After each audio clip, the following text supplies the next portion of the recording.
I'm a hustler. I'm a hustler. All my life, been grinding all my life. Sacrifice, hustle paid the price. Hustle Island, what's up, hustlers? Hustle Island podcast, episode number 7, Real Hustlers, Real Stories. Today, our guest is going to be talking about family, music, upstate New York, and living a holistic lifestyle. Hustle Island, we're going green today with Live Green's own Jay Gelfand. Welcome to the program. What's up, Jay? Happy Halloween, my friend. Batman. You know what they say, Be like Batman, and if you can't, just be Batman. Trick or treat. Let's talk about Halloween, man. What does it mean to you? You got the costume on. I love it. Batman. Batman and Robin.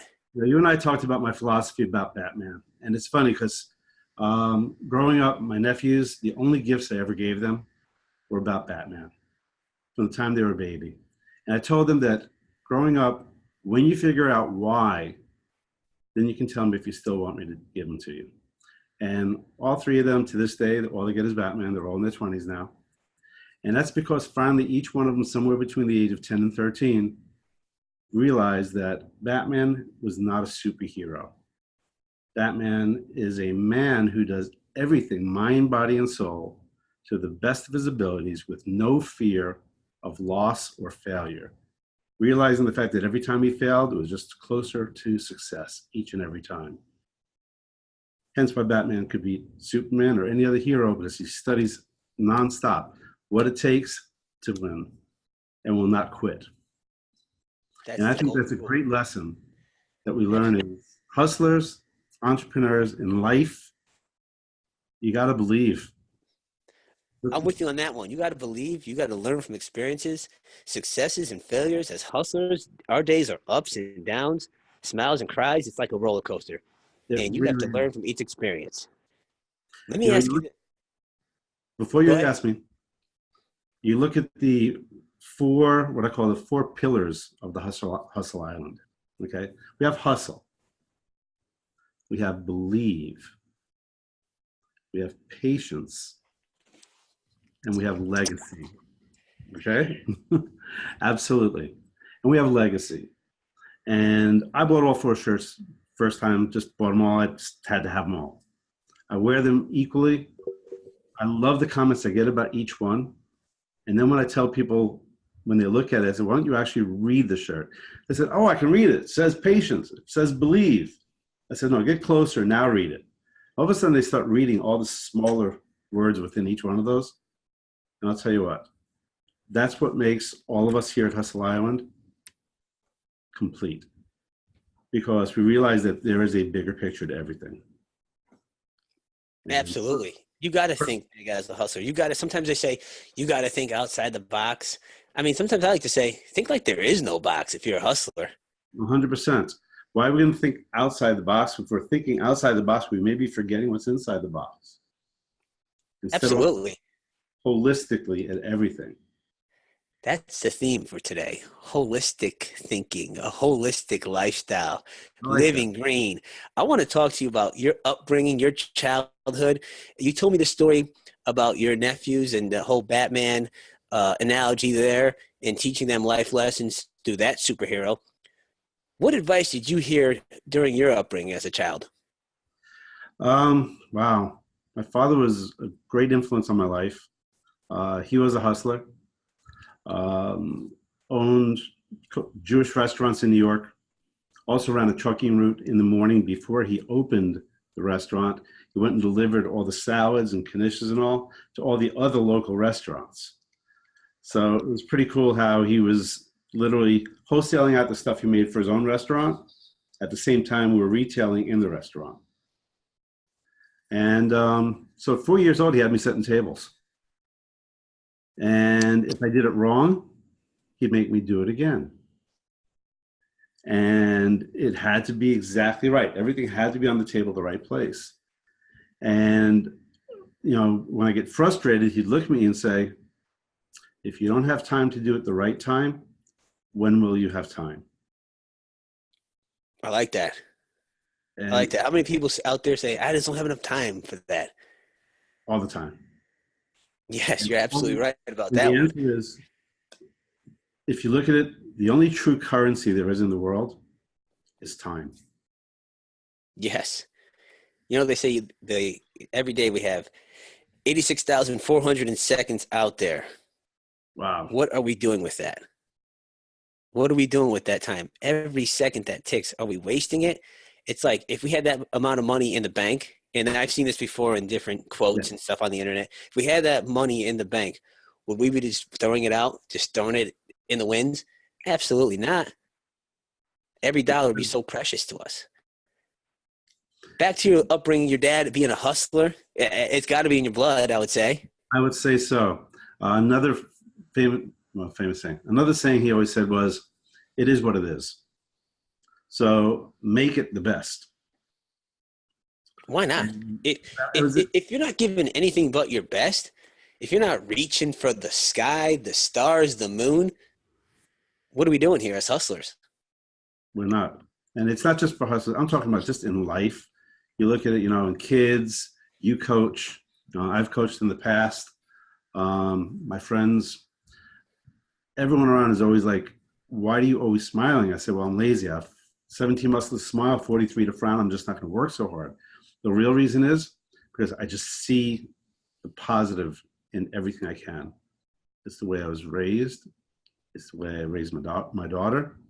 And it's the way my friends, those who are close to me, all have the same type of mentality. We've all heard about positive mental attitude, PMA, personal growth and development. But it's something we start as a kid. I'd say, if I could say the one saying that anyone who knows me would say that I stand by, and that's words of Teddy Roosevelt. And it's on my Facebook page. It says, "People don't care how much you know until they know how much you care." Now, I take that as the start of my life every day. Every day I sit there and I thank God that I'm waking up and I'm not looking up at roots, that I'm alive on this side of the ground. At that point, it's what I decide. It's not what occurs to me. It's how my perception of that is and where I want to go with it. That's awesome, man. I truly live a positive lifestyle. Every day that I start, I pray and I thank the Lord for another day. And that's not easy to do. Like, people are like, "Why are you so positive?" It's like, no, that takes time and it takes work. And seeing every day as a blessing, not being negative, because there's a lot of negativity out there. Every day we're faced with some type of negativity. You turn on that tube box, you turn on CNN, Fox News, I don't care, whatever news you're watching, and it is just filled with negativity. And it's just like, wow, they're just polluting our minds. And then when they see a person like myself or you being so positive, people are just like, it's infectious. It is. Or it is contagious. That's what the word I want to use. It's contagious. And people are like, wow, like, that's people I want to be around. That's why I was like, man, this podcast is going to be special because you got a positive spirit, a positive mentality. I do too. Living green, I want to learn more about that. I think I try my best to live green. I told you before we did this that, I live a pescatarian lifestyle where my diet is mostly plant-based, and I eat fish. And we had a discussion about fish and all the different types of fish that you can eat. And we'll get there to talk about diet and variety and all that stuff. But living a positive lifestyle is not an easy thing, and it just doesn't happen overnight. What are some of what's your daily routine? My daily routine. The first thing I would say of the day that I know is I wake up. And when I say I wake up, most people awaken, but I don't believe that they've woken up. In other words, oh God, another Monday. I hate Mondays. How can you hate any day of the week? You wake up, it's a blessing. It's better than the people who go to sleep and don't wake up the next day. And so if you look at every breath you take as something that it's a possibility that may be your last breath, you have two choices. You can look down all the time, you can look up at it. I find the only time I'm looking down is when I'm tying my shoes, looking at the ground in front of me, speaking to the mic or the computer here. But aside from that, my attitude is always going forward and going up. You determine your entire day usually by the first 18 minutes of thought you have. 18 is a very biblical number. In the Hebrew alphabet, the 18th letter is Chai, C-H-A-I. Most people know that means life. So I start my day off with 18 minutes of positive thinking, be it reading, listening to tapes. Everyone who knows me through Facebook knows that I put up 2 quotes a day, 5, 6, 7 days a week. And I usually do it in the morning. And it's because I wake up and I start reading quotes out of books online. I look for anything that just hits me. And the 2 quotes that I want to remember later on during the day, I put on my Facebook page so I can go back to them and just see them in a flash. What I love is how some people say, I really needed to see that quote today. That really had an effect on me. Or whatever else they want to say about them. And it's funny because sometimes people bicker over it and I laugh and I said, listen, guys, the reasons that you're looking at it is not the reason I posted it. So take the positive end of everything that I do with that. And that even started rewind. So I've been putting these 2 quotes up on Facebook for years since I first been on Facebook. Before that, I was doing an email. It's called A Positive Way, Thoughts for the Day. I like that. And really, it's just, if I used to go to a lot of speakers, so Les Brown, Mark Victor Hansen, Brian Tracy, Jim Rohn, and Tony Robbins' mentor, Connie Podesta, all of them, when I asked how they start their day, in one way or another, they started out with the number 18. And it was plug yourself in for 18 minutes. If you start your day off with positive input to start your day, the odds on you having a great day are that much higher in your favor. Listen, things happen. Can't stop things from happening in the world. But you can have a total effect, once again, on how you perceive those things to be. You know? I love that. I love that too about you sharing quotes. That's something I do on Instagram. I like to post quotes that I hear in that I read, that I hear in some motivational talks that I listen to. I was actually listening to Les Brown the other day, and he's one of the best. I mean, he's probably one of my favorites. Love Zig Ziglar. My favorite Zig Ziglar quote is, "There is no elevator to success. You must take the stairs." Absolutely. It's powerful. Now, of course, the good thing about taking the stairs is once you're comfortable, you can jump 2 at a time. I like that. I like that one. I'm going to have to use that. You can jump 2 at a time. I like that. But I like that quote because, man, it's hard out there. It's hard to get that positive mind frame. It's hard to go from A to B. Yeah, I think so. You don't think so? No, I think let me around. Really? You think so? But there had to have been a negative point in your life where things were tough and things were hard. And I mean, it's sometimes it's just human natural tendency where we play the victim card. It happens. It's part of life. It does happen. So now if you can ask me, do I never have down days? I think that would be inhumane. As I said, even Batman has down days. So absolutely. You have to look for the positive of it. So a simple exercise, once again, I mentioned it earlier about the muscles in your face. So it takes 17 muscles to just form a natural smile. Now, Mac, you're always smiling. I don't think anyone has seen you not smile. So right now, what I want you to do is put a frown on your face. I can't. Please, I go ahead. I will. All Try right, it. I'm working with it. Here we go. Make a frown.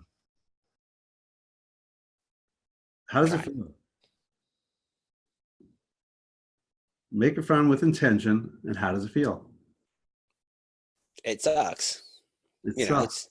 It hurts, just, doesn't it? Yeah, like trying to do it. It's just not a good feeling. When I smile, I feel like I'm working those big muscles in my face, and it's going to keep me looking young too. Yeah. So, yeah, I just find that it's, if our bodies are telling us to smile because it's the natural thing to do, then don't force it the other way around. If you're really tired and you just don't feel like doing anything, having even just a slightly upturn in your lips, science says that it releases endorphins. As I'm sitting here trying to do that frown a few seconds ago with you, I felt like my whole body was coming down. Yeah, me too. Like this, it was just like an energy vampire, just like sucking the life out of the room and out of the conversation. It just sucks. It's an So awful feeling. it is an awful feeling, isn't it? Yeah, like positivity, it just brings so much energy into the universe, into the atmosphere. I mean, we're in two different locations right now, but yeah, we can see each other, but you can hear my positivity through my voice. Absolutely. Like if I was down and out and just like, oh, hey, Jay, and welcome to the Hustle Island podcast. We're just going to just But have a discussion I'm about I'm hustling. really And happy I'm here. mm, It's like, mm, yeah, yeah, it'd be painful for the both of us. it would be. You know, this And for thing would last everyone. about 7 minutes.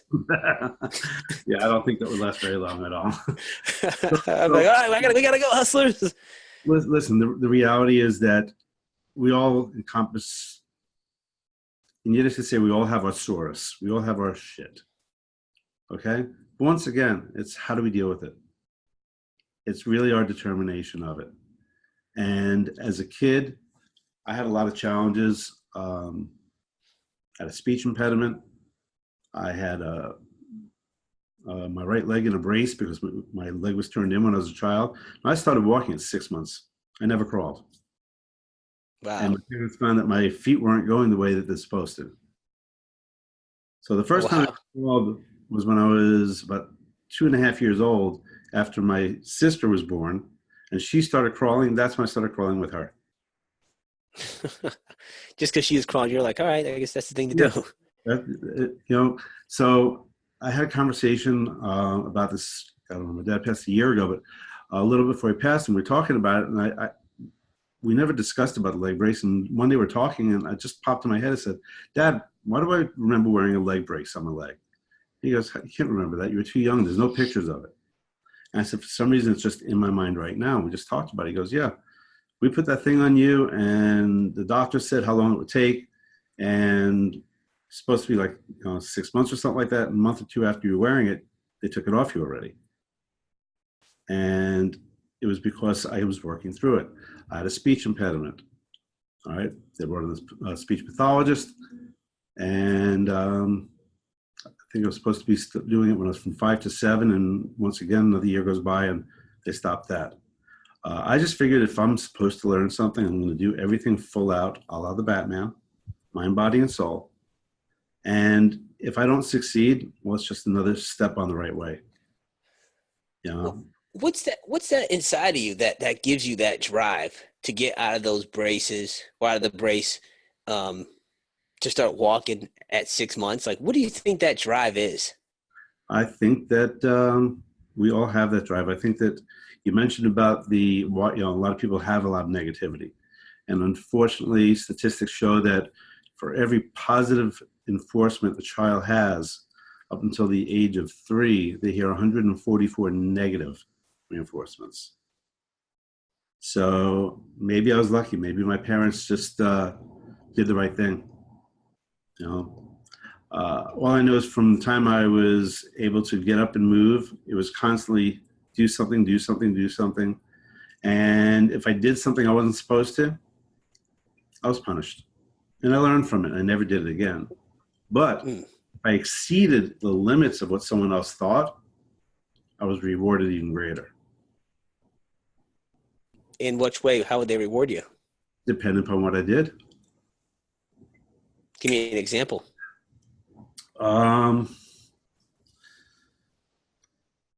I'll go back to setting tables in my dad's restaurant. I'm 4 years old. And at first, it was like fun because I'm a kid until my dad started making me do it specifically the way it's supposed to be done. And all of a sudden, I was getting paid to do it. Said, okay, for every table you do right, we give you a penny. And this is going back in the early 60s. I just turned 60. And then we'll take you down to the soda place down the block and buy you comic books.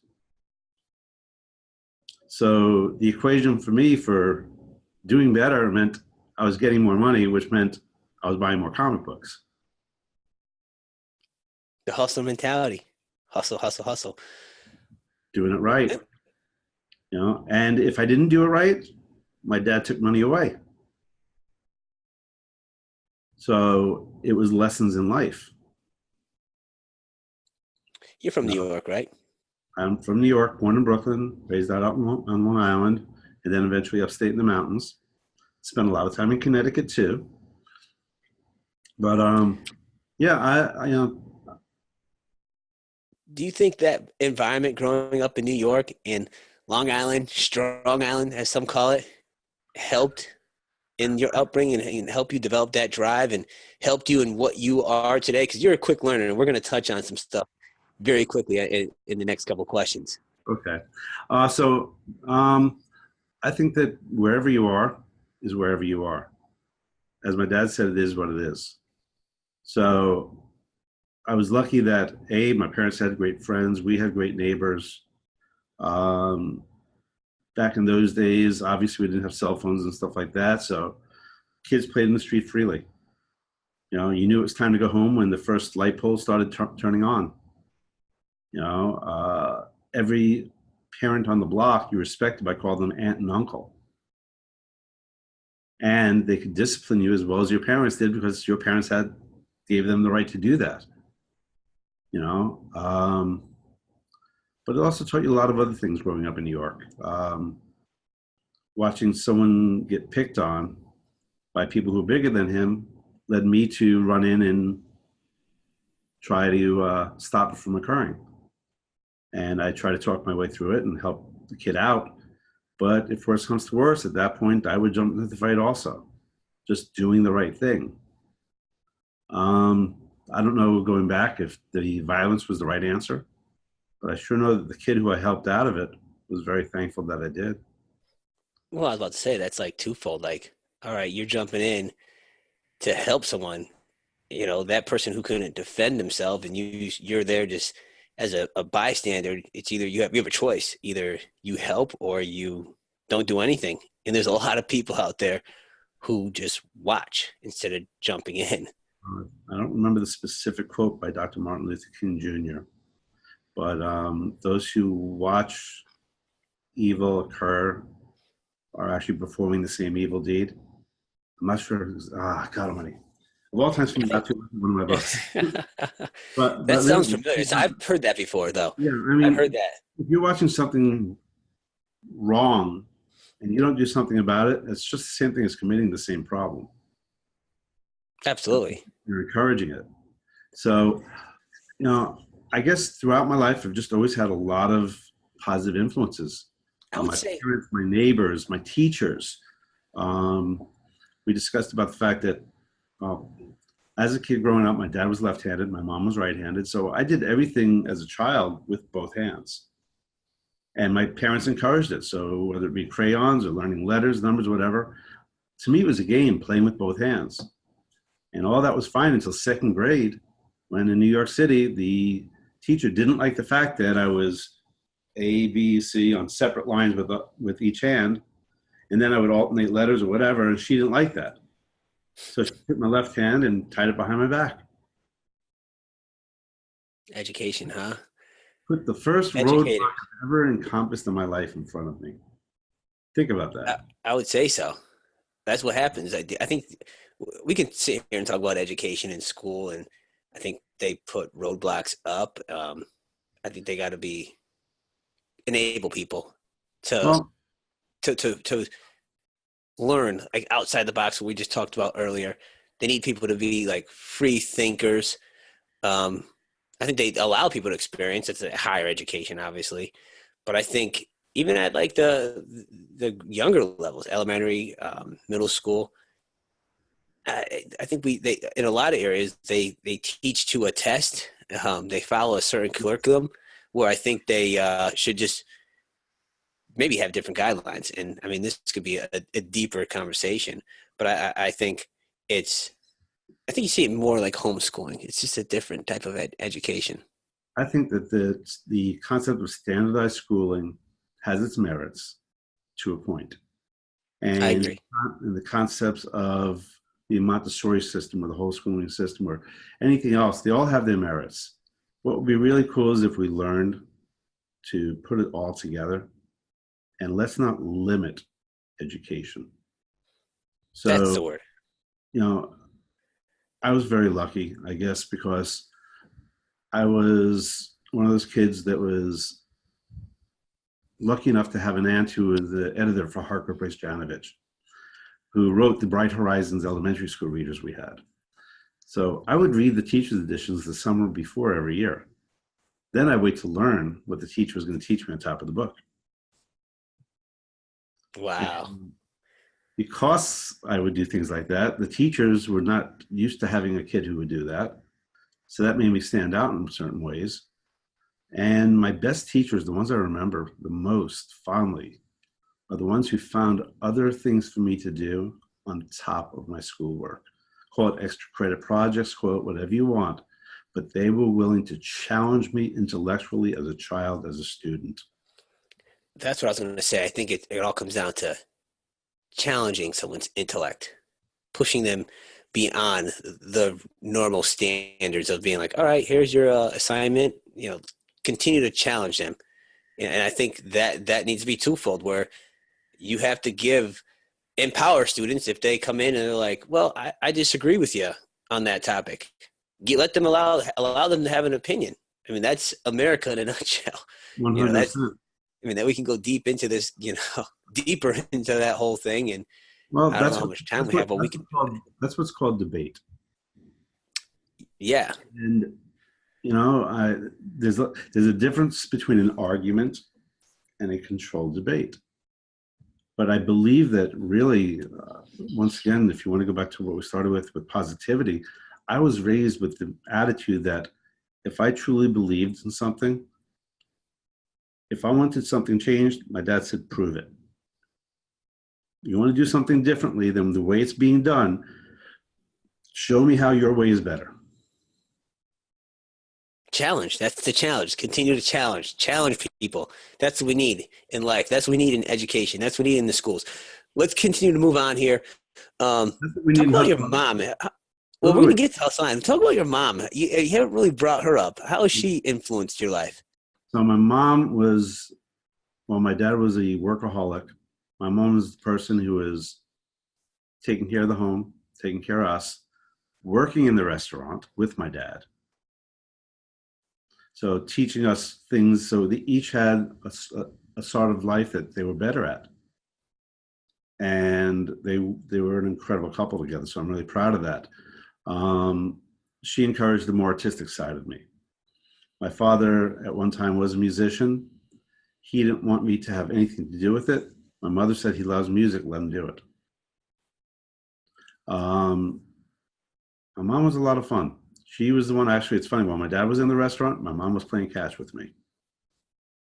Now, I went to a basketball court, but mom was nowhere near the basketball court. My dad was with me.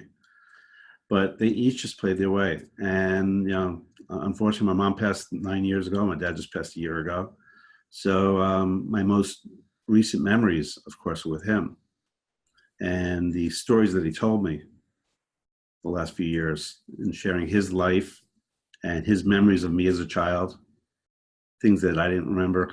Very few of us really remember a lot before we're about 8 years old. And I had a lot of memories of it, but I just couldn't put them all together, and he would help me piece them together. My mom was a great cook. So I started cooking for the family when I was 8 years old because I was in the kitchen with her. I was in the restaurant also. So yeah, it was just, I feel that I was really blessed just to have two very loving parents, forward-thinking parents, forward-thinking enough where they were planning on taking me to Woodstock with them. I love that. When I watched the movie, I actually see their camper. However, when we got there, I was running a high fever, so they paid someone to drive me home because they realized the fact that Woodstock was not the best place for me at that time. 2 years later, my dad made it up by taking me to my first concert was Alice Cooper and Black Sabbath.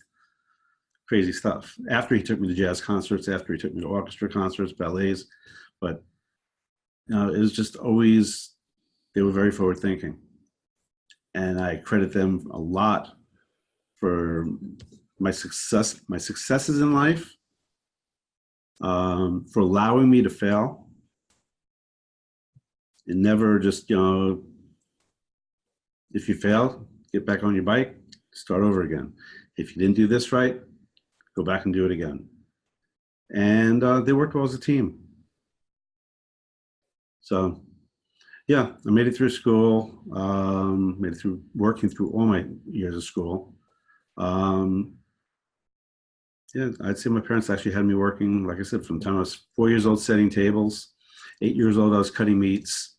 9 years old, we moved out to Long Island. Um, Dad taught me to drive a tractor. That was really exciting for a kid, being able to get on a tractor and drive it myself. I bet. Now let's talk about our common denominator. Upstate New York. Yes, When you hear upstate New York, what are the first things that pop into your head? paradise, except it's too cold. But It is cold. about 9 months a year. But my concept is funny. I know you laughed when I said this, but if I could sit there and create utopia, I would take the Catskill Mountain Range area, just pick it up, plop it right on top of South Florida, and I'd be living in paradise. Because the sound of the running streams is going through the mountains, through the woods, the echo of all the different things in nature and animals in nature and birds. You ever go and just sit in the mountains and listen? And if you listen during the winter, you don't hear it. So it has to be when everything's in bloom. And you just hear music and everything that's there. So to me, that's very inspiring. You know, the taste of the air. I'm sure you remember, like I did, when you'd go to a running stream and you knew that by the bottom of the stream, if it was running over a bunch of rocks, that's where you'd be drinking your water because it was clean. You could live off of leaves and berries and things you find in the woods, but really, I just enjoyed the fact that, and to this day, the reason why I live where I do here in Coconut Creek is because there are wooded areas where I can just go sit and be in nature, feel the energy of everything around me. You know, How awesome is that? Being in nature. yeah, I mean, it's what we're supposed to do. We're supposed to ground ourselves on a daily basis. Our bodies are bioelectrically, magnetically held together. You know, the old saying, we're 70% water, 30% solid compounds, and that could be give or take whatever percentage you want, but that's the round numbers most people use. What holds it all together?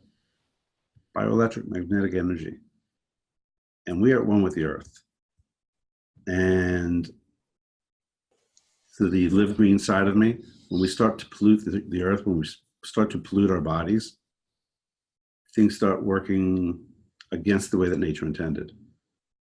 You form disease in nature, you watch things die. In our bodies, same thing. So I love the woods. I love the fact that I can sit there and hug a tree.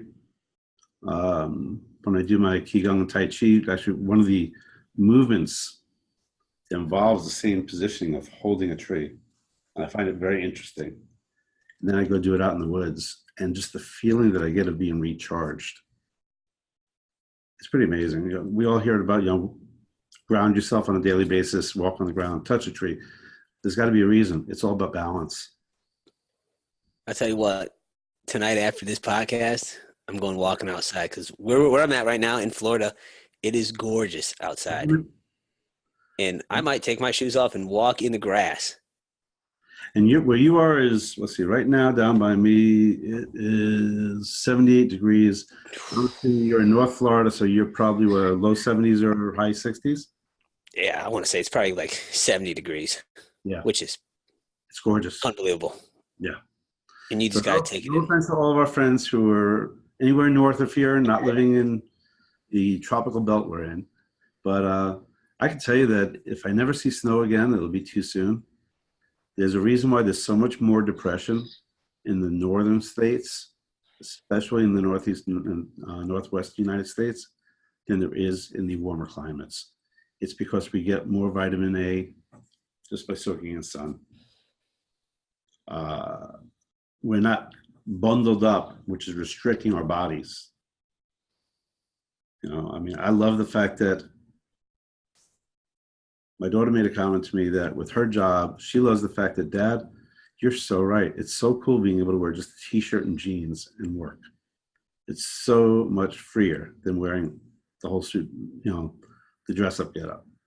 And I understand that. Listen, people need to make an impression and all that. But yeah, I love the fact that Florida gives us the opportunity to just be at one with nature a lot more often.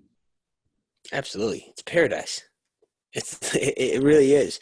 And you're absolutely right. When you see that sun, you're just like, wow, this is awesome. Now there are a few days when like we don't see the sun. There'll be like 3 or 4 days.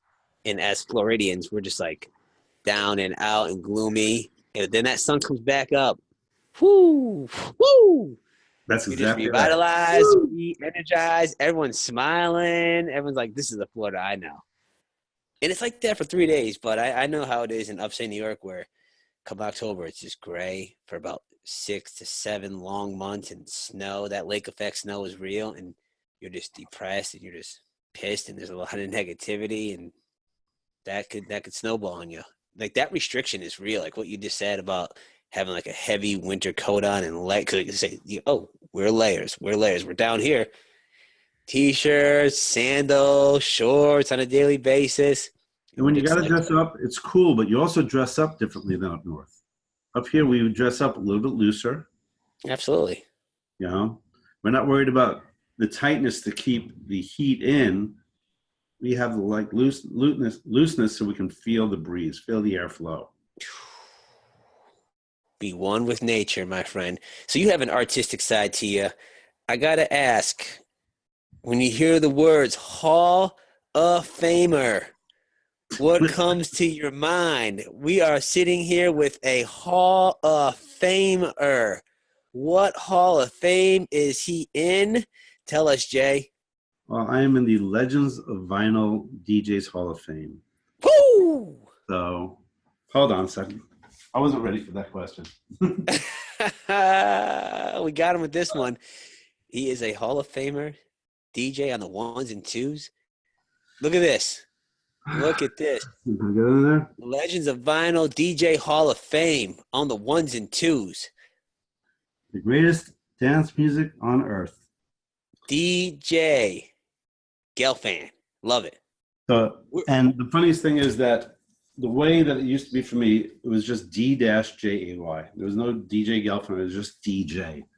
DJ. And, yeah, you know, like everyone has DJ Mac, DJ this, DJ that. And it was just for me, it was just DJ. Simple, man. And yeah, I like simple. You know, Kiss Theory, we discussed that. Kiss Theory is what it's all about. Keep it simple, sweetie. That's it. But I prefer not to. That's it. So music, I'm a music connoisseur. I love all different types of music. Talk about, first of all, how'd you get into becoming a DJ? Well, I got into it quite by accident. So this goes back to New York. So I was upstate New York, December of 77, and they had a blizzard. And I was going from Plattsburgh across the state to Oneonta, where I was going to college. And I was coming around the mountain range, and the state troopers were there, and they had the road blocked off. Said couldn't go any further. Snow was getting too bad, and there was a chance of an avalanche. So they made me go the other way around the highway.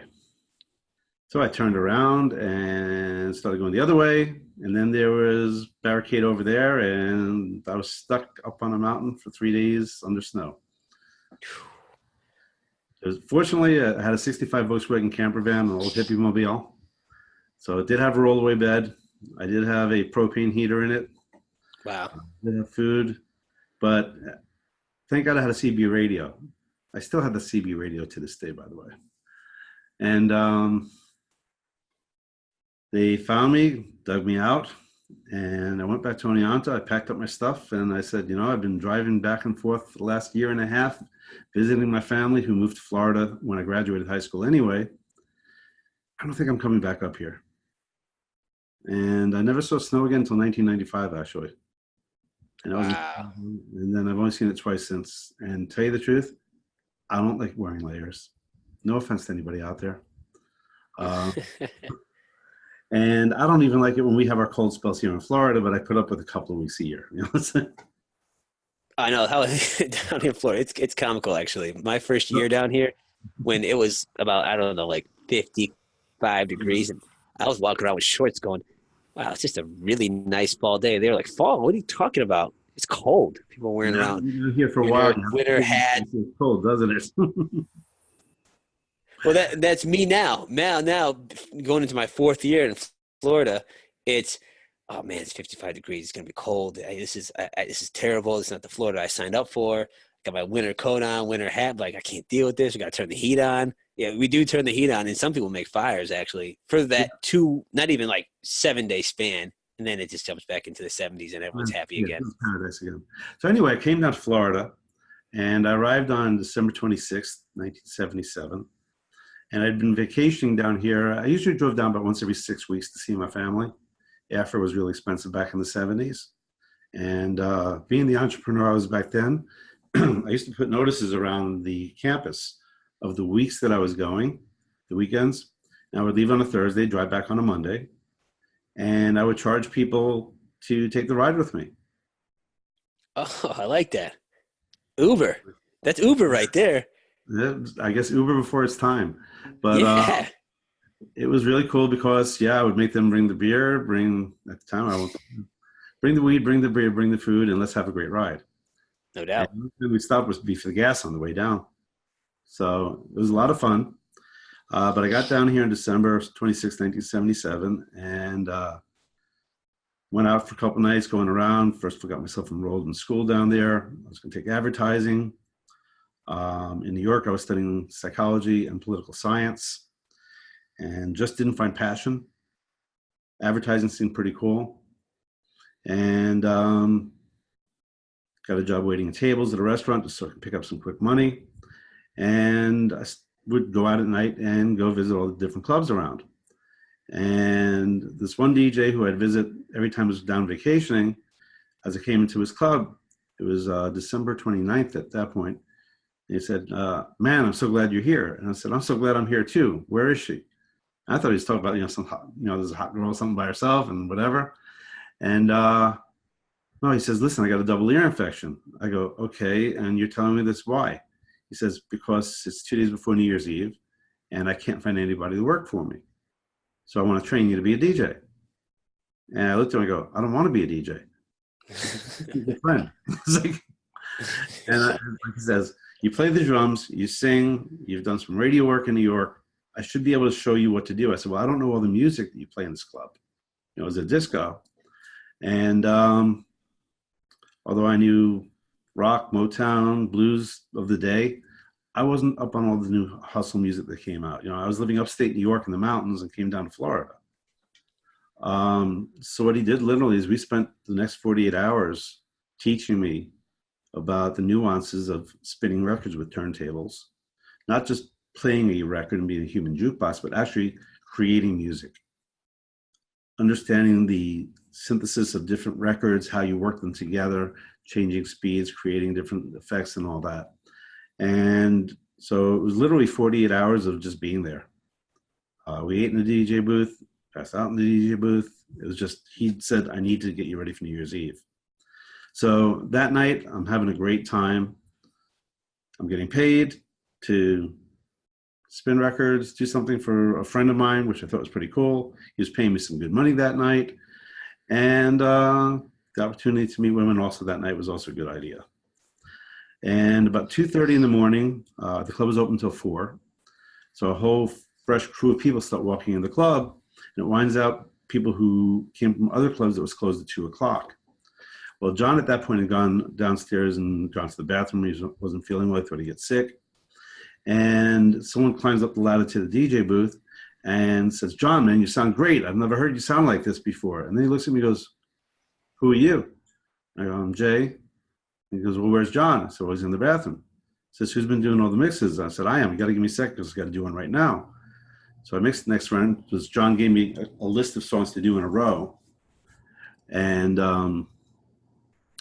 he looks at me and goes, so where do you work? And I said, the restaurant down the block during the day. Really haven't found a regular job yet, but just picking up some money. He says, well, what about working in my club tomorrow night? And I go, what? And he literally hired me right on the spot. John came up the stairs and I said, listen, I don't have records and all like that. I'm literally not planning on to do this. So John gave me records to start with. The next day he brought me to a record pool in Fort Lauderdale, introduced me to a bunch of the other DJs there. And I started having fun. And the funniest thing is the club owner, the first night I started working, got this black poster board, and in big gold letters, he just put D-JAY and put it behind the DJ booth. And suffice it to say that I was lucky in the fact that I had good rhythm. I'm a drummer. I sang, so I had a good idea of what things were supposed to sound like. But I also went out there and I wanted to listen to, when I wasn't working, I went to listen to all the guys who were supposed to be the best DJs down here.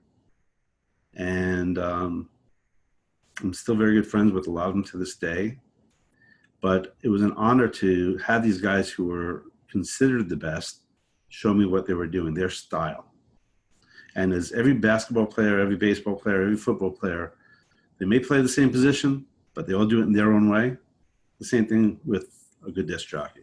You have your style. Certain people like different rhythms, different sounds, whatever. You had your straight clubs, your gay clubs, your white clubs, your black clubs, your rock clubs, your discos. And I wanted to learn from it all. And within about 9 months, I was recognized as one of the top 10 disc jockeys in the South Florida area on a radio station called Disco 95. I was very humbled by that. And that made me thirsty, want to even know more. So I would literally pay people to work for me on nights that I knew someone else was going to be working somewhere, just so I could hear them play and watch them play. PM Magazine, back in 1983, was a TV show. They did a contest on the Battle of the Disc Jockeys in South Florida. Okay. We came in second place to a very good friend of mine. And after the show, I found out that one of the judges actually, instead of giving me straight 10s across the board on originality, gave me a 5. And his reason was I was the only DJ who played 50s, 60s, and Motown music in the middle of my disco set. And what he didn't realize is that one of the things I loved was the fact that I love music. And I think that you can create moods in being a DJ. That was our job. Our job wasn't to keep the dance floor packed all the time. Our job was to keep people drinking. And the way he did that was by knowing the subtle times of when to change off to get people to sort of move off and on the dance floor. And so anyway, this one judge didn't like what I did. And in the end, he told me it was because of that. And I said, dude, I take these 45-inch records and I glue them to 12-inch records so that I can actually use them on my turntable.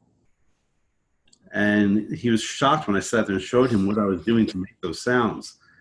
And he says, I didn't realize that. I thought you just put a tape in or something and that's what you're playing for that part of your set. I said, no, everything I did was live. And I liked working with 3 turntables because it created all these different sounds. But I always believed that disco was just dance. And if you can dance to it, it was disco. So back in those days, it was that Saturday Night Fever era. You also had a lot of the rock stars, like Do You Think I'm Sexy by Rod Stewart. Yeah. By the Stones. The movie coming out about, Queen, Bohemian Rhapsody. All right. Their number one selling song for years was Another One Bites the Dust. Well, that was really a dance song. It was also done to the music of Nile Rodgers to Good Times. So it was the exact same bass line as Good Times and We Are Family. So you could lay those over on top of each other. But yeah, I would do some crazy stuff. It was just whatever came to mind at whatever nights. When I heard something in a song and I could hear another song within a song, I find ways to overlay them. So I got a reputation for my Midnight Madness, which is when at the stroke of midnight every Friday and Saturday night, I would do some way out crazy sets, just throw music at the people and keep them dancing. And people come from other clubs even just to hear that and then go back to the club they were at sometimes. And this is a interesting journey that you were on here as a DJ, because you didn't want to do it at first. You fell into it.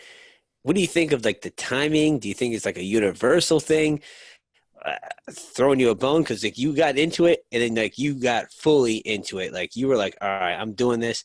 I'm going to go study other DJs. I'm going to learn. I'm gluing the 12-inch to the 45. I'm studying this craft, and I'm going to be the best at it. And you became a Hall of Famer. Well, I think that, yeah, I just dove right in. I didn't know any other way to do it.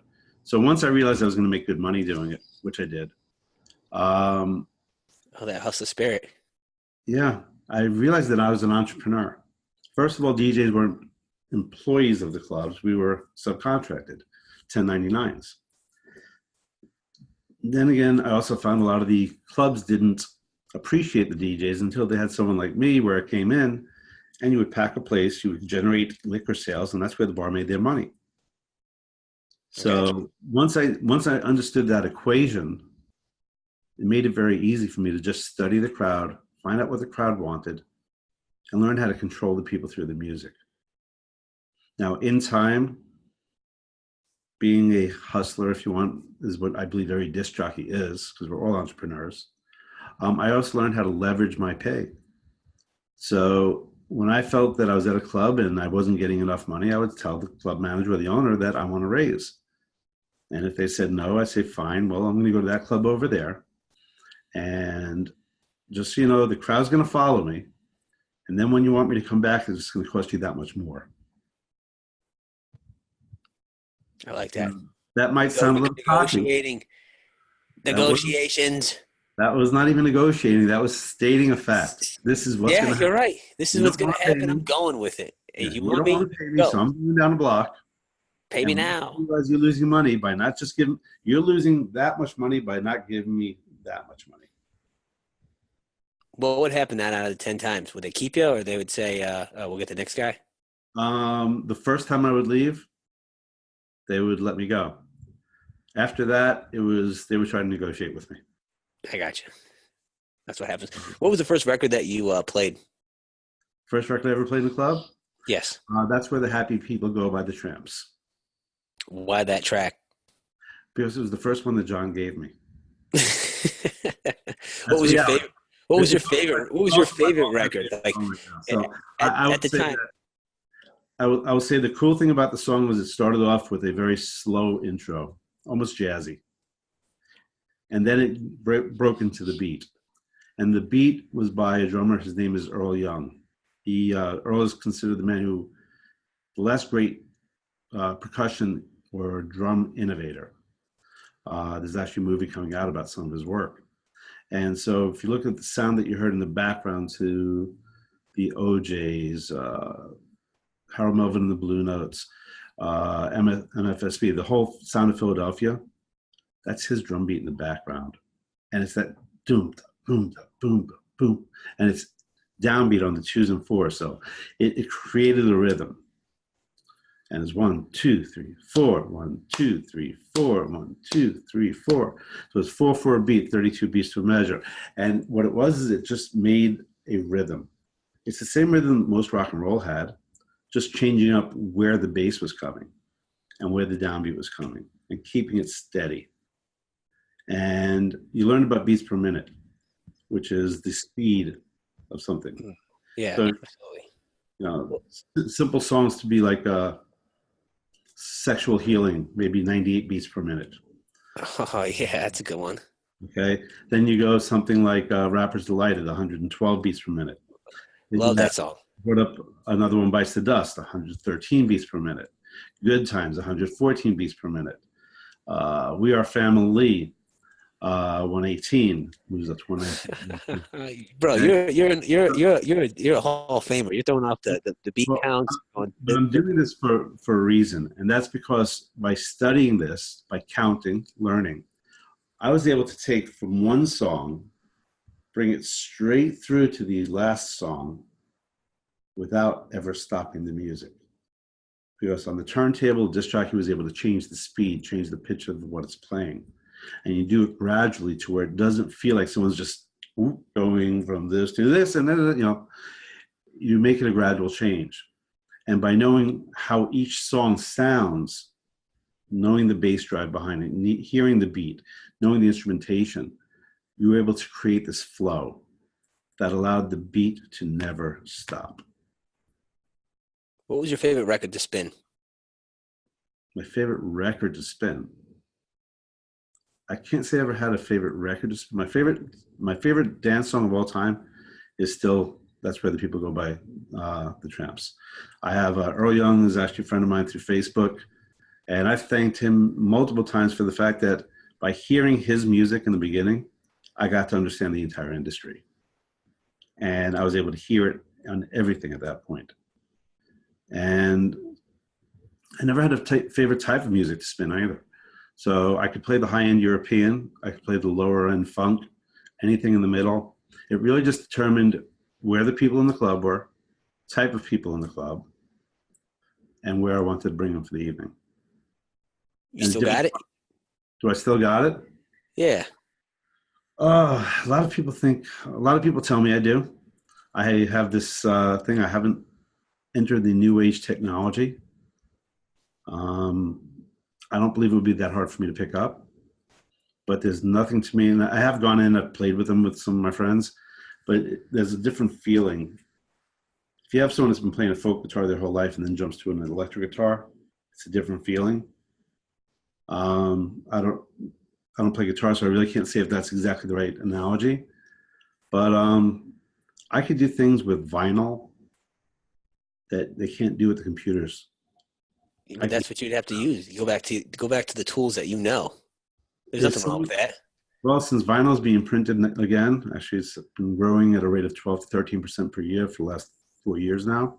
Sony is now printing vinyl records for the first time in over 20 years. Techniques is actually making the old DJ's 1200 turntables. I may one day decide I want to just have some fun and do it. You are going to do it because when Hustle Island decides to have our Hustle Islander party for all the hustlers out there, we've got our DJ Greg. DJ J is coming out of retirement, the Hall of Famer, and he is going to spin on the ones, the twos, and the three. We're going to get three record players for this guy, and he's going to be spinning on the ones and twos. Oh, we use turntables, not record players. Turntables, yeah, I'm sorry. That's what I would say, turntables. My bad. I'm surprised, man. You're too young to be record players, man. I know all about that stuff, man. I'm a music connoisseur. I know about the movie Beach Street. My brother, he loved records. I can rattle. We can talk about music all day. I love all the different types of music, especially the old school rock. I love classic rock. One of my favorite songs is "Eye of the Tiger." I'm a karaoke guy, and that's my go-to. It's a motivational song.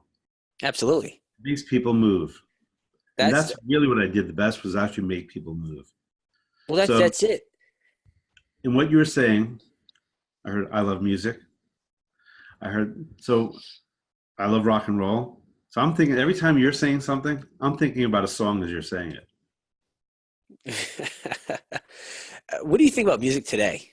Do you think you think it's great? Yeah. Weren't expecting Really? that, huh? No, no. You want to know what?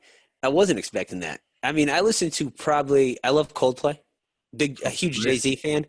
Mm-hmm. Some of the new rap that's out, some of it's pretty good, but it's not really me. I'm more like old school rap. Big Eminem fan. Yep.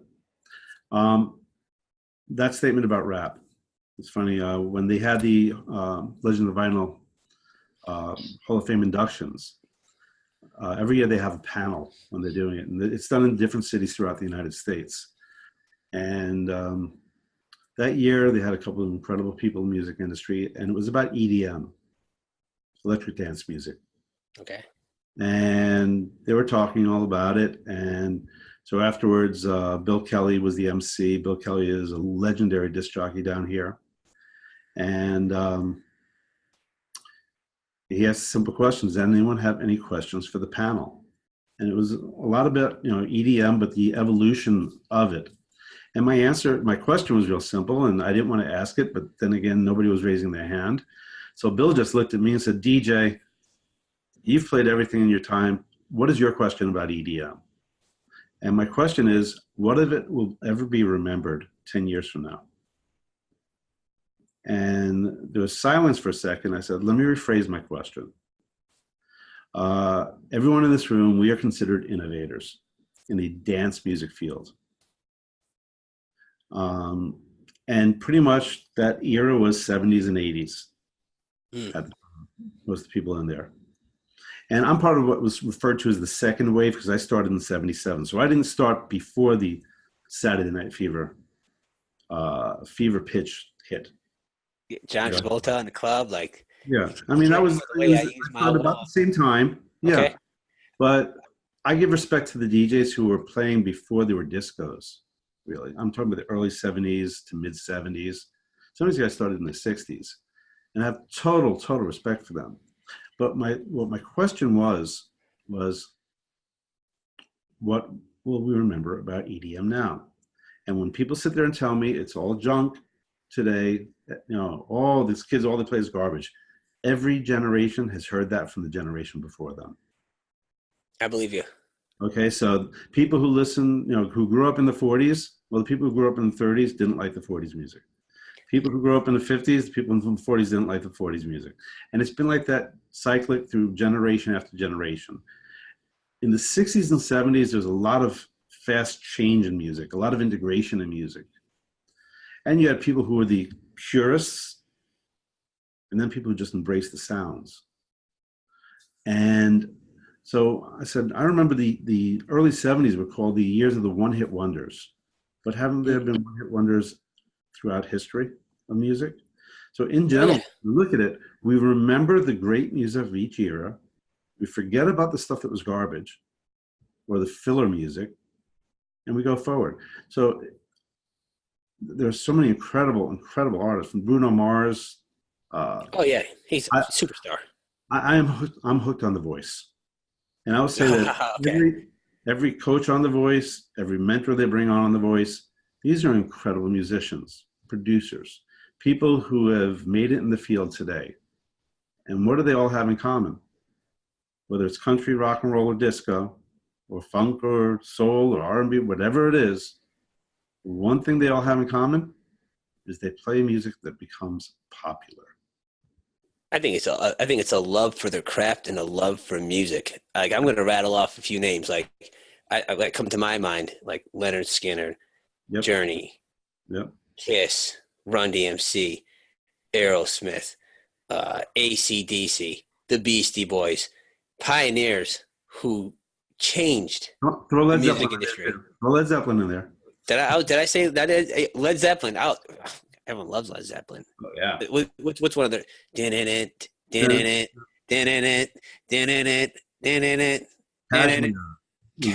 phenomenal song. Right. Phenomenal song. You play that right now in a club, and it's gonna rock. You can funk to it. You can play that in a funk disco, and you can lay that properly. People will dance their asses off. It's funny, something with Led Zeppelin. So back in 1980, 81, I'm working at this club called Pete and Lenny's in Fort Lauderdale. It was featured nationally. We had Dance Fever there with Danny Terrio. Okay. It's pretty cool. So I had him at that club, and then I had him once again years later down in Miami when I was working at Flanagan's Speakeasy. But so it was part of the new wave era.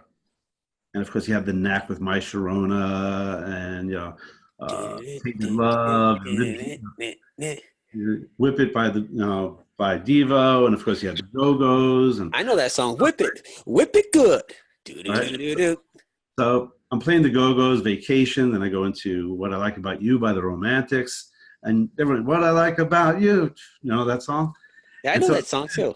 At the end of the song goes, hey, hey, hey. And in my mind, I'm hearing this, and I just reached behind me. I grabbed the Led Zeppelin, put it on, Living, Loving, Maid, off the second album, second song. I think it was side 2, actually, second song, side 2. And so it went, hey, hey, hey, with a purple umbrella and a 50-cent hat. So I do this, and I'm watching the crowd go crazy. Off the corner of my eye, I'm seeing the 2 owners of the club running towards my DJ booth. Why? What the are you doing? You're playing Led Zeppelin in the disco. It's not, and their mind was, this is like this kind of music only. Yeah. And as they're yelling at me, I looked at them, I said, guys, look out there. And what they saw were people going insane because these kids who grew up in that generation never heard Led Zeppelin being a hard rock band. All they heard was that being played in the middle of a new wave set. And they were yelling, what is that new wave band, man? They rock. That's awesome. That's innovative, man. That's like you're an innovator. You're rocking the crowd. You're creating positive vibrations. I'm going back to that word positive, Yes. which in our everyday life, creating vibrations that you can create within your company and business as people. If you bring in a positive mindset, a positive attitude, a positive mind frame, people will feel that energy. They will get moving. They will be happy. They will be upbeat, and they will want to either be with you, buy from you, or they'll be a friend of yours. Or relate to you. Yeah. That's it. That's it. I got to ask, man, how did you find Hustle Island? How did I find Hustle Island? Hustle Island found me. Really? How? Really? Pop-up ads on Facebook. And when you saw those pop-up ads, what did you do? At first, I just watched them.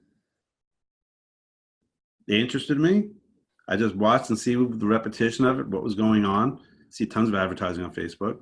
Saw the advertisement for the t-shirt and said, you know something? I like that shirt, not just because it has the word hustle, but I blew it up on my screen and I could see all the other words in it. Absolutely. Persistence, belief, just everything that was in there. And I said, this is a cool shirt. And the timing was right because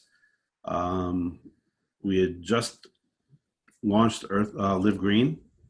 So we launched Live Green on Earth Day, April 22nd, this past year. We beta tested it for a year. And it just seemed to coincide with everything that I was trying to do.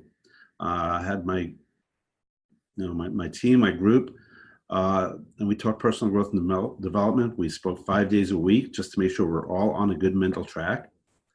And I look for tools in life. And one day I took a video of just 3 squirrels that were playing amongst these 2 trees. And I played it for them all. And they're like, well, what are you playing it for me? And I'm sitting there going, what are you seeing? I'm seeing 3 squirrels playing in trees. I said, what else are you seeing? And it was silence. With teamwork, guys. Look at what these squirrels are doing. Is they're actually working to take their food to put it into a little nest they have there. And all of a sudden, it was like, wow. I said, you learn things everywhere. Well, I looked at these hustle shirt. I looked at patience. I looked at belief. I looked at legacy. And I looked at something that looked like, okay, I want to buy the shirts. Not knowing about the rest of Hustle Island. So the shirts created by my main man, Greg, his inspiration, his aspirations to create a group of like-minded people. It's like similar to you being a DJ. He took the word hustle, patience, legacy, believe, mashed up a bunch of words inside of that one word. Yep. And that vibration and that energy is bringing people into the group. And then once you get into the group, it's like, wow. The group put us together. Yes. Our worlds collided. So my question is actually, it's funny, you mentioned about, you can tell Greg, if you're listening now or you will be listening later. So the concept of me spinning records when we have Hustle Island together, when we all do have our get together, I'm wondering if there are any other DJs that are in Hustle Island, some of the new school DJs. See, I also ran 6 mobile units back in the day also. So people would pay me to do parties, weddings, whatever the case would be. I couldn't do that if I was in my club, but I can pay someone that I trained to do that. So I pay them a percentage of what I was making. So I was even hustling there. I like that.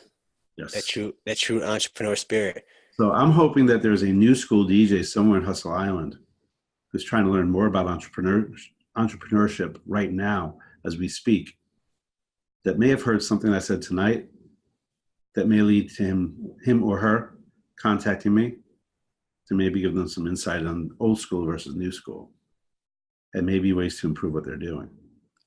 And that's the concept right there of Hustle Island. Like just helping each other, being there for each other. Like if there's another DJ in the group, hit us up, hit Jay up, and learn from him. Absolutely. He's done it. He'll show you the tools. He'll I think guide you. Hustle Island has created mentors as people who didn't realize they had it in them so far. I've watched, I've been on a couple of the webinars. Unfortunately, there are other ones that have been when I'm out at a networking meeting here in South Florida, and I try to watch the replays of them. But as you watch them develop, the first thing you'll notice is people who are immediately outgoing are out there to contribute. When I'm on, if Greg's having a problem with tech, I know he's going to send me some sort of message to show me what to do, whatever it is, and I'll do whatever I can. But the answer is that every one of us listens to others. We're there to self-promote. If there's a single person who's not promoting themselves that is on Hustle Island, they're not hustling what they should be. But the other thing we should be promoting is working as a team. Together, everyone achieves more, TEAM, because there may be a skill that you have that someone else may need or may be able to learn from. There's a young lady on Hustle Island. Her name is Nayla, and she and her husband have a deli in North Carolina, and they're on their third year. And for the life of me, I'd have to look at my phone to remember the name of the restaurant. But I was going to give him a plug. Do you mind doing it? Let's do it. I'm trying to remember what the name of the restaurant is. So if you give me a second, I will pull that up. But we'll do. What I got to tell you is that, they had success in the beginning and they're on their third year, and that's usually a make it or break it year for a deli. And she's having some challenges, and she was looking for help in the group. And come on. I gave her some ideas. And that's awesome. If you wouldn't mind, I'll actually. Well, that she's in the deli industry, food industry. And Nayla, throw it out there to the group, what type of help you need. There's people who are really good at marketing. There are people who are good at web design. I think we've all been to a deli or two in our time. I'm from the Northeast. I'm down here in Florida. We can throw you different ideas and promotional ideas that we've seen, food that we've had, like food that's maybe not in your area that you can get from New York, Connecticut, and the West Coast that you could bring to North Carolina, you said? Yeah. So it's the concept was bringing a New York deli to North Carolina. Her husband is from Brooklyn. Okay, nice. So in any case, they had done a bunch of stuff, and they weren't getting the success they wanted. And I saw it out there, and I said, something, let me reach out to her. I was raised in the restaurant industry, in the deli industry. My dad closed the deli in the middle of lunch one day when the distributor from Hebrew National Meats came in and told him that he was raising prices. And my dad said, I'm not paying anymore. He just walked into the restaurant and said, hey, lunch is on me today, we're closed. And it was just like that when he realized that was the end of that hustle. But so I told Nayla, is looking through her Facebook page, a couple of the thoughts that I had is the full menu on her page wasn't being shown. And she had sent me the menu. She has so much to offer, but it wasn't being shown where people could see it. She asked me about specials. I said, I do believe in daily specials and coupons, especially on slower days. It sells daily. Why? Why not highlight something else when you have those? One of the things my dad taught me was always ask, what else? In a positive manner. Not, is there anything else you'd like? Just what else? To elicit a positive response from the customer. I told him post on a daily basis, don't overkill it, but at least every day you should be posting the specials of the day. Ask people to post reviews, give them something special for it, maybe a 10% off, comp dessert or something like that. And have people do it right in the restaurant. Have them like you on Facebook. Do a Yelp review while you're with them. Make the clientele that you're bringing in a small town restaurant, as she called it, your family. And absolutely. Make it theirs. I agree with you 100%. The power of video and pictures and now the ability to go live I mean, it's not easy to go live. I'll be the first to admit that. Um, but Instagram, Facebook, I mean, you can shoot pictures all day just to show people the family atmosphere, the food that you have to offer, people coming in. I mean, that goes a long way. And just a little description of what's going on and when you're open. Even something as simple as maybe having, I know it's a deli, but having maybe live music around the holidays, like just bring people in and be like, this is an inviting atmosphere, a family atmosphere. Come on down, get a good bite to eat when you're shopping on Black Friday or doing whatever, just on any other day. Just come in, hey, take a breath and have a good meal. Yeah. And so she's actually taken some of the insights that I had, and there was a lot more conversation between us. That was just one thing I thought I should read here. And she's told me that she's already seen some success from it. That's awesome. And I think it is awesome. I appreciate the fact that she took what I said to heart. And I did spend some quality time with her. And it made me feel good knowing the fact that I was able to help someone I've never met, may never meet in person, although if I go to North Carolina, I know where I'm going for a sandwich, you know? That's it. And I know that someone in Hustle Island will do the exact same thing for me. You know, you and I had a 10-minute conversation the other night, and instead you invested an hour of your life with me. I know. That's what I told Greg. I said, we talked for about like an hour. And I was supposed to be yeah. It went a little long, but it's all good. We had a great conversation. I enjoyed that. I was just walking around in nature, taking everything in, having a great conversation because it was just great energy, great vibes.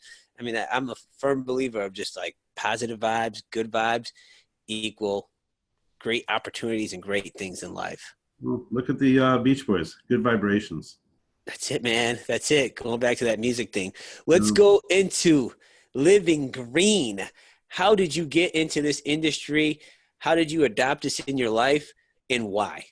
Okay, so live green, first of all, is something whose time has come.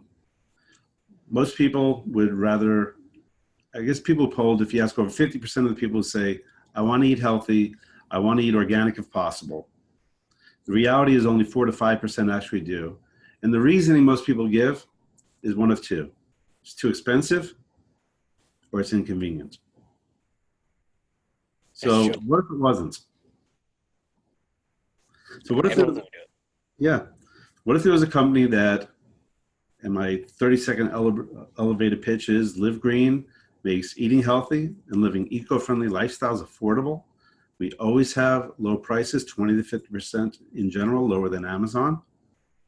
We always have free shipping with no minimums in our green wholesale market with over 21,000 products that you know and love, from 7th Generation, Avalon Organics, Amy's, The Honest Company, Simply Organics, Frontier, Cliff Bars, Pro Bars, all sorts of bulk and individual items, 21,000 of them. And with every single transaction, Live Green plants a tree. Wow. And that to me is what my life is about, is Mother Earth, living and eating healthy.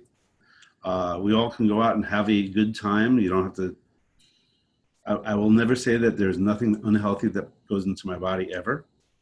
But I also know if I put something in, it goes out pretty quickly because my body's constantly flushing the toxins out of it. So how did it really start for me? Well, I'm going to go to the end of my DJ career. My daughter was born. And after my ex left me, my daughter was going to clubs with me on nights because I couldn't get a sitter who was going to work all night. So I figured take her with me, she can dance and then go to sleep. And I put my headset on her and she'd have a good night. And so then I started taking her to a lot of personal growth and development, a lot of speakers. Anything that I thought that she would enjoy that educate her, but not bore her. And I took her to see, you mentioned Les Brown earlier. I mentioned Connie Podesta, Zig Ziglar, Mark Victor Hansen, Patricia Fripp, John Gray, Jim Rohn, all the power speakers of the era. Being in South Florida, it meant there were a lot of them coming down here doing presentations. And all I would do is take my daughter with me because I wanted to go to them anyway. I tell her, just write one note down. Anything you learn the entire day, aside from that, play on your Playboy, do whatever you want to do. What are these? Game Boy, not Playboy. Sorry about that. Where your head at right now, man? I also We gotta work go Playboy. there. So. I didn't even catch that one. I was like, whoa, whoa, whoa, whoa, whoa, whoa. I think I caught that one. I was like, did he just say? Yeah, I did. Back then, the Playboy Mansion was hopping. Jay, the West Coast, the Playboy. Continue. All right, we won't go into Playboy, but it was a lot of fun working with them too. But no, I just, I got my daughter involved in martial arts to teach her discipline, to keep her in shape, and just to keep the positive mental attitude that I had growing up as well. Listen to Wayne Dyer. So from the time my daughter was 3 until the time she was 6 or 7, this was what was going into her mind subconsciously. And I will never forget, I'm here with a friend of mine, actually he's vacationing down here right now, and we're talking about a time when Les Brown was the guest speaker. And it was about maybe 100, 150 people in the room. And with respect to everyone, I usually sat in the back because my daughter was with me, and I didn't want her to be a distraction.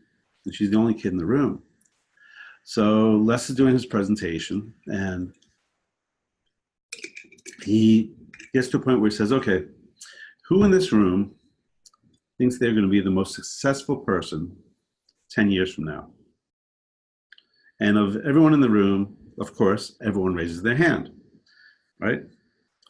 And of course, you have to understand in this room, there are bankers, lawyers, doctors, people of every profession, management, whatever. And people would always ask, why do I bring my daughter with me? And I said, because never can tell what she'll learn. So Les says, okay, 20 years from now, raise your hand if you think you're going to be the most successful person in the room. Of course, yep. So Les goes, okay, let's do something here. I'm going to walk around the room, and I am going to take the person who I believe is going to be the most successful person in this room 20 years from now and bring that person up on stage with me. So I want everyone, honor system, close your eyes. And Les starts walking through the crowd. I said, no, you got to keep your eyes closed. Honor system here. We're all professionals. And as he goes through the room walking, all of a sudden, I feel him sort of tap me and whisper, I'm taking Raina with me. And he picks my daughter up, carries her up on stage, and puts her up on a high seat up there. All right, everybody, open your eyes. And this one gentleman, who I won't state his name because I'm still friends with his wife, although he's no longer with us. What the fuck? Why you bring Jay's kid up on stage? What kind of joke is this? And Les didn't even bat a lash, looks at him and says, sir, this is not a joke. I'm totally serious. I asked who believes they'll be the most successful person in the room. Everybody raised their hand. I said, I'm going to bring the person who I thought 20 years from now will be the most successful person. And I brought Rain up on stage. And before you go any further, let me explain to you why. Everyone in this room, you're all professional, men and women. You've been going through your whole life doing what you're doing, getting what you're getting. And you come to presentations like I'm giving to learn more. However, this young lady here, the first time she saw me, I think it was about 4 or 5 years ago, and she's 8 at the time. And says, Jay, how old was Raina the first time you brought her to see me? I said, like 3, 4 years. Well, I don't really remember whether it was you first or Santana first. And he got a good laugh out of that. And he says, so, Raina, what do you usually do when you come to these things with your dad? And she says, Dad lets me play my Game Boy or do whatever I'm doing, maybe schoolwork or something like that. And he says, and what else? He says, Daddy makes me write down one thing every time that I want to remember. And he says, do you remember anything you've learned from me through the years? And she goes, yeah, because I like you. And he goes, what do you mean? Says, well, some of the other people are boring, but you always make me laugh.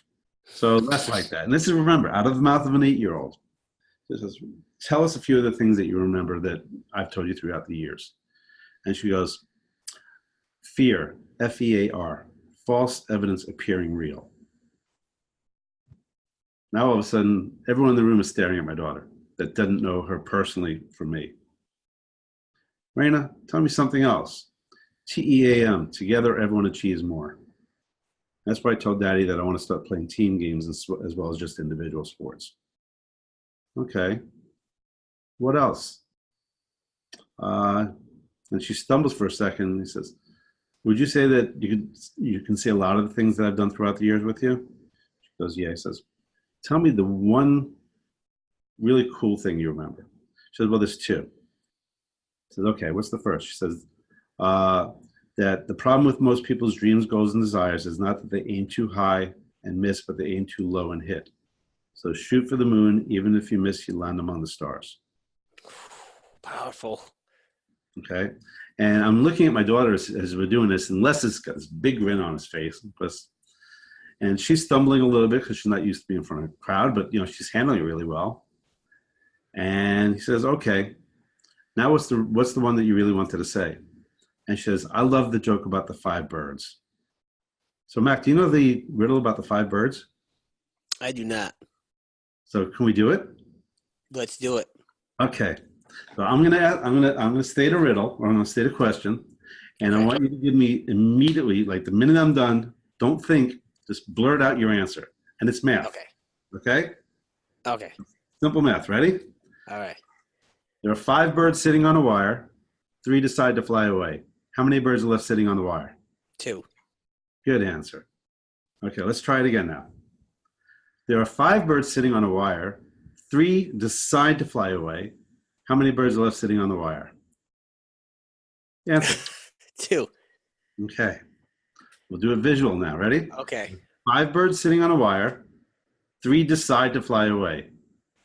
How many birds are left sitting on the wire? 2.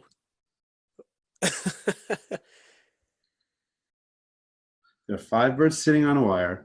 Okay. 3 made a decision to fly away. How many flew away?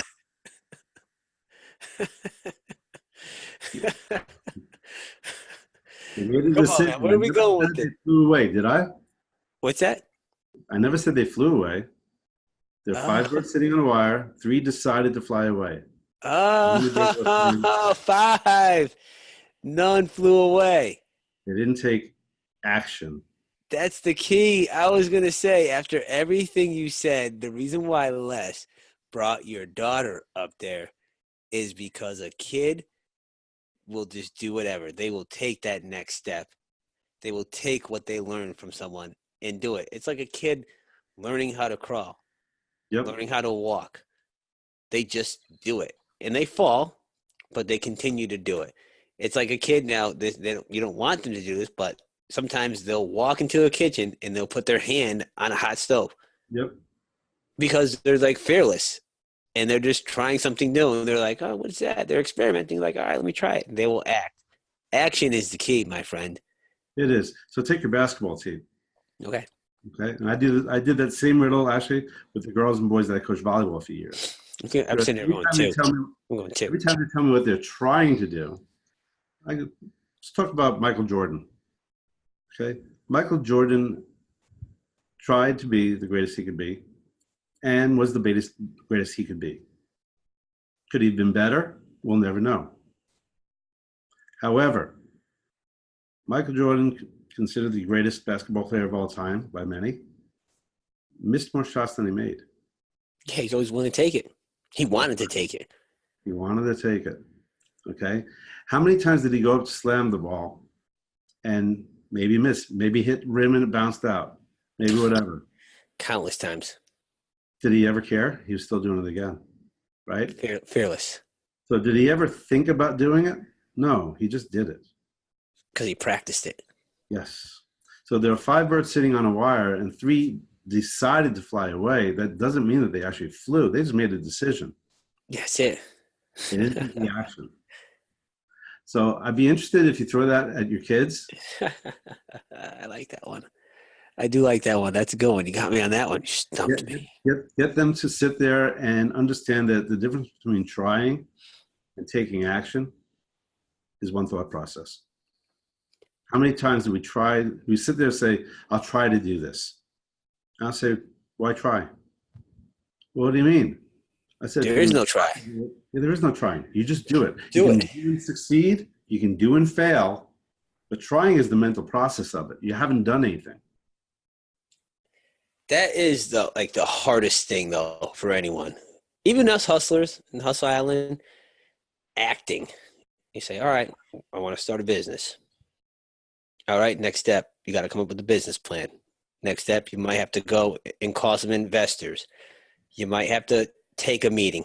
You have to be able to accept a no. And when you hear that no, will you go again? Will you keep going up to take that shot like Michael Jordan or Larry Bird or Magic Johnson? Well, that is hard. It's not easy, but you got to practice. Like I said in the beginning of our conversation, being willing to fail. It's huge. Failure is the foundation for future success. They say Thomas Edison failed, 9,999 times until he got the light bulb invented. And when asked, he said that there were no failures. Each one was just learning a step on how not to make it before he got to do how to make it. So getting back to the Live Green, it actually started with my personal growth and development, because I would take my daughter to these meetings, and sometimes I'd take them to Atlanta or Texas or New York or wherever, especially if it was a speaker she'd seen before and that she related to. So, Mark Victor Hansen, the author of Chicken Soup for the Soul, also took her on stage a couple of times. And it was because they watched this young girl grow up with a different paradigm in her mind. And all I wanted for my daughter was positivity. Well, sitting on the other side of her quite often was one of my two friends. One who's with me right now, Steve Melia, and the other one, Tom Wood. Tom and I worked together. We marketed together with Steve as well. We were all with a company called TPN, the People's Network, back in the mid-90s. And it was a network marketing company, but it was also a television network, 24/7 success motivation TV. Can you imagine having a station with Les Brown, Jim Rohn, Mark Victor Hansen, Zig Ziglar, Patricia Fripp, Connie Podesta, David D'Arcangelo, John Gray, you name it, just speaker after speaker after speaker, 24/7. The only commercials were for products the company was selling, health-related commercials, health-related products, or the audio books and tapes and CDs. Wow. That was what it was 24/7. It was only available through Prime Star Satellite. Wow. For $30 a month. So I can only imagine if there's a channel like that nowadays. You can't. You're not finding something like that. Where? No, there is one. Where? There's one that actually helped put that company out of business. It's called YouTube. Oh yeah. No, you're right. You're right. And we all have the option of picking what we want to watch. Yeah. So that company was an incredible concept. I did well with it when it came to marketing. I had a little bit of an unfair advantage in that I owned a store called The Digital Future. So I actually sold Prime Star at the time also. So it was very cool to integrate TPN into my store. And then they also had internet. At that time it was 28.8, eventually to 33.6 and 52.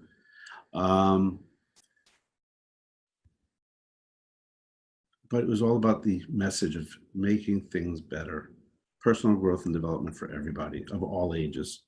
And they had from the best writers about business, personal, spiritual, raising kids and babies, whatever. That was 24/7. And it was $30 a month. So when DirecTV bought Prime Star, they didn't agree with the channel being on there. And it was integrated into another company at the time. And we all went on our merry ways. Wow.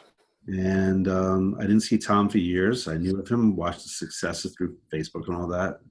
And then through the years, I tried one company after another, but I hadn't found a company that I really felt had the integrity and a product that I really, really believed in to go forward strongly all out. And when I say a product I believed in, there are some great products that people have out there. And we have some hustlers who are hustling shirts. We have them hustling garage door openers. We have them hustling their own businesses, personal growth development. We have some great speakers, motivational people. We have people from multiple different network marketing and multi-level marketing companies, restaurant owners, every walk of life so far that I've seen coming into Hustle Island, which is great because that means we have a United Nations of people all helping to help each other, which I am thankful to Greg that he spoke to you about me to start with, and that you decided to get to know a little bit more about me. And we've developed an incredible friendship. I do intend on coming up and checking out one of the games, by the way. Oh, that's awesome. We're going to be down that way. I got to send you the schedule. I got to get that out there to everyone so we can definitely link up for sure. I think it would be cool to maybe even have a Hustle Island night at one of the games. That would be really cool. Yeah, we might be able to do that. We might be able to organize. We're organizing things here for Greg. We have a Hustle Island party. Yeah. We have a Hustle Island get together at a basketball game. We just got to continue to do this, continue to build the group. Rocket. Jay, we've been going for about an hour and a half now. Have we? I don't want this conversation to come to an end. So we're going to do this. We're going to end this one, but we're going to come back and do it. It's going to be part 2. Okay. I want you to teach us about living green because there's more to this. There's more to living this lifestyle, the diet, the products, marketing, business. You have a really good story, family life, that you can share some of your experiences with the hustler. So we're going to come back and we're going to do a part 2. And as we discussed originally, it was like, okay, I do want to tell people about Live Green. We're new, and we're there, and we're a disrupting force in an industry that we all know nobody wants to spend their whole paycheck at Whole Foods, but it's pretty much it's the best option for most people. So we're making a difference. Planting trees, we're making a difference. To have a company that launched on Earth Day, April 22nd, on June 5th, be invited to be guests of the United Nations on World Environment Day because of what we're doing. In fact, we've already put 60,000 trees plus in the ground, and our goal is to put 20 million trees in the ground by 2020. I do want to be able to touch on that. I do want to be touched about the philosophy of it. And I was just about to say, so Tom Wood was one of those 2 people who used to sit with me and my daughter. Okay, and Steve Mealy, who's my house guest right now, is him, and Mary Beth Langana just finished an incredible year. For those of you who are on Facebook, Instagram, look up the 162 crew, and you'll hear about dedication of 2 people who went to every single New York Yankee game, home and away, on their own dime, with their dog, who's here with me right now, in tow. That's dedication. And that was also because we had a program where those of us who were friends, and we all posted on Facebook, we bid per home run for the Yankees. So we put a bid into, no matter how many home runs they hit, we're going to bid a certain amount of money. And because CC Sabathia's number is 52, and because my birthday is 4/13, I multiply 4 and 13, that's 52. I bid 52 cents a home run. The Yankees did break the record this year for home runs, which is a great thing because there's money going to 4 separate charities. 2 for cancer. It was the Sloan Kettering Institute. I can't remember the second one, but there's an orphanage in Guatemala, and then the Fallen Firemen's Funds. So they went across the country promoting this charity. So total strangers would be signing up to do this, and it was really a powerful thing. So that's how Steve and I recaptured each other's friendship. We hadn't seen each other in 20 years. Well, Tom had met this gentleman, his name is Pat Welsh, who is also an incredible networker through 80 years, helped create many, many millionaires. And 8 years ago, they met at a party. Now, I'd worked with Pat with another company 10 years ago. So I worked with Tom 20 years ago. I worked with Pat 10 years ago. The 2 of them met 8 years ago, started formulating a concept when they were at a party out in California. And that concept wound up being Live Green. So I do appreciate the opportunity to tell the rest of that story also. But you're right, things happen, as we discussed, for a reason. We'll never know what the reason is. But for the fact that the 2 of them had met each other 8 years ago, I'm the only person in the company who can sit there and say, I knew them both. And they're great people to work with, and they care. and they understand me. I understand them. And we all have a belief that we can make this earth better through personal growth and development, through cleaner living, through Live Green. Is not just the name of a company, not just the way you eat, but the way you live your life. It's a lifestyle. Where can people find information about Live Green? My website would be great. So landing page we have, which Greg feels that we need to update and change a little bit. I will let you know that. But it's www.trylivegreen.life/peace. So trylivegreen.life/peace. I use peace because that's what I'm all about. I'm all about the peace. My Hebrew name is Shalom Melech, which means King of Peace. My parents named me that. I believe there's a reason for that. And I like to live my life in peace and live green. So it's all about the positive. It's all about the hustle. It's all about the peace. I love it. I love Green. the spirit. I love the concept. I love living green. I love thinking positive. I'm looking forward to part 2. So am I. That's coming up soon. Part 2. Peace. Real hustlers, real stories. Hey guys, you know where to find us. HustleIsland.com. Part 2 will be coming next of episode 7, which will turn into episode 8.